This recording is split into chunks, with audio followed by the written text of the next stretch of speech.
সবচেয়ে বড় ইবাদত গুজার হওয়ার রহস্য নফল আমল করার মধ্যে নয়, সবচেয়ে বড় ইবাদত গুজার হওয়ার, সবচেয়ে বড় মুত্তাকি হওয়ার রহস্য হলো হারাম কাজ ছাড়ার মধ্যে, বর্জন করার মধ্যে। হারাম থেকে বেঁচে থাকবেন কিভাবে? বুদ্ধি কি? পরামর্শ কি? উপায়টা কি?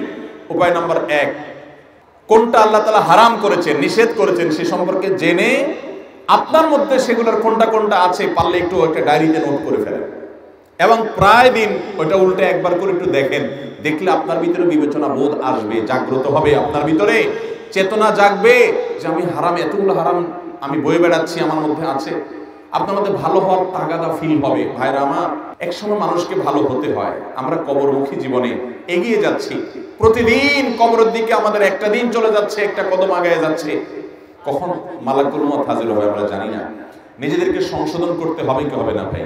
ইয়াউমা লা ইয়ানফাউ মালুন ওয়ালা বানুন ইল্লা মান আতাল্লাহ বিকলবিন সালিম। এই টাকা পয়সা, সহায় সম্পদ, পরিবার পরিজন যেগুলো সারাদিন মত্ত, এর কোনোটা কাজে আসবে না ভাই।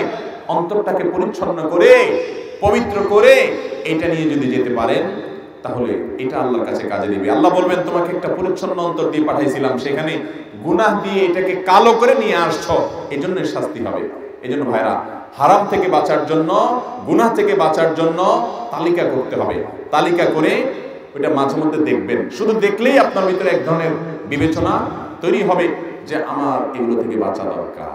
নাম্বার 2, দ্বিতীয় করণীয় হলো হারাম থেকে বাঁচার জন্য হারাম কাজগুলোর যে ক্ষতিকর দিক দুনিয়াতে এবং আখিরাতে। আমরা মুখে বলি হারামে আরাম নাই, অথচ খুব আরামের সাথে হারাম কাজ করি। ঠিক না বেঠিক? হারামে আরাম আছে? নাই। করতে সাময়িক একটু আরাম মনে হতে পারে, কিন্তু আরামের পরে আবার ব্যারাম আছে না নাই? আপনি চোখ দিয়ে কোনো একজন সুন্দরী নারীকে দেখলেন, কোনো একজন অশ্লীল বেপর্দা নারী, তাকে আপনি ফেসবুকে, ইউটিউবে, ছবিতে, ভিডিওতে, নাটক দেখার নাম করে, সিনেমা দেখার নাম করে, অ্যাডভার্টাইজ দেখার নাম করে, পত্রিকা দেখার নাম করে আপনি দেখলেন। দেখে মনের যত স্বাদ আছে স্বাদ মিটিয়ে আপনি তাকে দেখলেন। দেখে আপনি স্বাদ পাবেন, ঠিক আছে, কিন্তু এই নগদ স্বাদের পর যখন আপনি হাতের নাগালে পেলেন না তাকে, তখন আপনার মধ্যে অস্থিরতা কাজ করবে কি করবে না বলেন? মনের মধ্যে অশান্তি আসবে কি আসবে না? প্রতিটা হারাম কাজ মানুষকে সাময়িক আনন্দ দিলেও স্থায়ীভাবে তাকে বিষাদের মধ্যে ফেলে দেয়। এই জন্য হারাম কাজগুলোর ক্ষতিকর দিকগুলো নিয়ে গবেষণা করবেন, স্টাডি করবেন, এবং সেগুলো যত বেশি স্টাডি করবেন হারাম থেকে বাঁচার তাগাদা আপনার ভিতরে তৈরি হবে। নাম্বার 3, হারাম থেকে বাঁচার জন্য আপনি আল্লাহ রাব্বুল আলামিনের কাছে পানাহ চাইবেন। আল্লাহ, আপনি আমাকে তাকওয়া নসিব করেন। আল্লাহ, আপনি আমাকে গুনাহ থেকে বাঁচার তৌফিক দান করেন। আল্লাহুম্মা আতি নাফসি তাকওয়াহা ওয়া যাক্কিহা ওয়া আনতা খায়রু মান যাক্কাহা আনতা ওয়ালিয়ুহা ওয়া মাওলাহা। আল্লাহুম্মা আতি নাফসি তাকওয়াহা, আল্লাহ আমার প্রবৃত্তিকে, আমার নফসকে, আমাকে আপনি মুত্তাকি হওয়ার তৌফিক দান করেন, হারাম কাজ ছাড়ার তৌফিক দান করেন। ওয়া যাক্কিহা ওয়া আনতা খায়রু মান যাক্কাহা, আমাকে আপনি পরিশুদ্ধ করে দেন, আমাকে আপনি পবিত্র করে দেন গুনাহ থেকে। আল্লাহর কাছে পানাহ চান।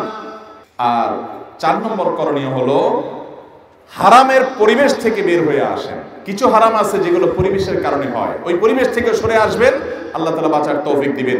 স্মার্টফোনের কারণে হারাম থেকে বাঁচতে পারেন না, এই ফোন ছেড়ে দিয়ে বাটন ফোনে চলে যান। কোনো বন্ধুর কারণে হারাম থেকে বাঁচতে পারেন না, ওই বন্ধুদের দল ত্যাগ করে দেন আল্লাহকে খুশি করবার জন্য। জান্নাতে তো সহজ না ভাই, কাউকে ত্যাগ করতে পারবেন না, কাট করতে পারবেন না, ছাড়তে পারবেন না, পরহেজ করতে পারবেন না, তাকওয়া অবলম্বন করতে পারবেন না। আপনি আল্লাহকে খুশি করবেন আর জান্নাত পাবেন। এটা মায়ের হাতের মোয়ানা ভাই। বুকে হাত দিয়ে বলতে পারবেন জীবনে আল্লাহর জন্য কয়টা স্যাক্রিফাইস করেছেন? বিশাল বন্ধু, তারা ছাড়া বাঁচেন না, কিন্তু তার সাথে থাকলে গীবত হয়, সমালোচনা হয়, মেয়েদের নিয়ে আলাপ সালাপ হয়, ইফটিজিং হয়, হারাম আলাপ হয়। এই জন্য এই বন্ধুদেরকে আল্লাহর জন্য কোরবানি করে দিলাম, কাট করে দিলাম। কোন একটা পরিবেশ, কোন একটা চাকরি, লোভনীয় চাকরি কিন্তু হারাম উপার্জন, আল্লাহকে খুশি করবার জন্য কাট করে দিলাম, ছেড়ে দিলাম, কষ্টে চলে আসলাম, লোভ ছেড়ে কষ্টের জীবন যাপন করলাম। এরকম জীবনে কয়টা স্যাক্রিফাইস করার তৌফিক হয়েছে? ফজরের সময় উঠতে কষ্ট হয়, আরামের ঘুম রেখে উঠতে মনে চায় না, আল্লাহকে খুশি করবার জন্য আরাম ত্যাগ করে দিলাম, কষ্ট সহ্য করে নিলাম, ত্যাগ করলাম। এই ত্যাগগুলোর বিনিময়ে কিন্তু জান্নাত পাওয়া যাবে। নবী সাল্লাল্লাহু আলাইহি ওয়াসাল্লাম বলেছেন, হুফফাতিল জান্নাতু বিল মাকারিহ, জান্নাতের চতুর্পাশকে কষ্টদায়ক কাজ দিয়ে ঘিরে রাখা হয়েছে। একটা একটা কাজ যেটা করতে কষ্ট হয়, হারাম টাকার লোভ, চাইলে রাতারাতি আঙ্গুল ফুলে কলা গাছ হয়ে যেতে পারেন, কিছুদিনের মধ্যে বড় লোক হয়ে যেতে পারেন, শুধু 2 নম্বর পথে গেলেই হয়। কিন্তু এটা ছেড়ে আপনি যদি হালাল পথে চলেন তাহলে গরিব হয়ে থাকতে হবে, কষ্ট করে থাকতে হবে, কেউ পাত্তা দিবে না, বুঝবে না। এই জীবন যাপন করাটা, হারামের লোভ ছাড়াটা এটা কষ্টের কাজ না? প্রতিটা হারাম এটা বর্জন করতে কষ্ট হয়। এই জন্য আল্লাহর জন্য ত্যাগ করার অভ্যাস গড়ে তুলবো তো ইনশাআল্লাহ, হারাম কাজ বর্জনের মানসিকতা তৈরি করবো তো ইনশাআল্লাহ। আরশ আজিমের মালিক জাহান্নাম থেকে বাঁচার জন্য তাকওয়া অবলম্বন করা, হারাম কাজ বর্জন করার মতো ঈমানী শক্তি আমাদের সকলকে দান করুন। তাহলে ভাইরা আমার, সবচেয়ে বড় মুত্তাকি হওয়া, সবচেয়ে বড় ইবাদত গুজার হওয়ার রহস্য নফল আমল করার মধ্যে নয়, জিকির আজকার নফল করার মধ্যে নয়, নফল দান সদকা করার মধ্যে নয়। সবচাইতে বড় ইবাদত গুজার হওয়ার, সবচেয়ে বড় মুত্তাকি হওয়ার রহস্য হলো হারাম কাজ ছাড়ার মধ্যে, বর্জন করার মধ্যে। চেষ্টা করবো তো ইনশাআল্লাহ।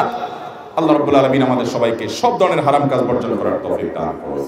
জাযাকুমুল্লাহু খাইরা ওয়া আখিরু দাওয়ানা আলহামদুলিল্লাহি রাব্বিল আলামিন।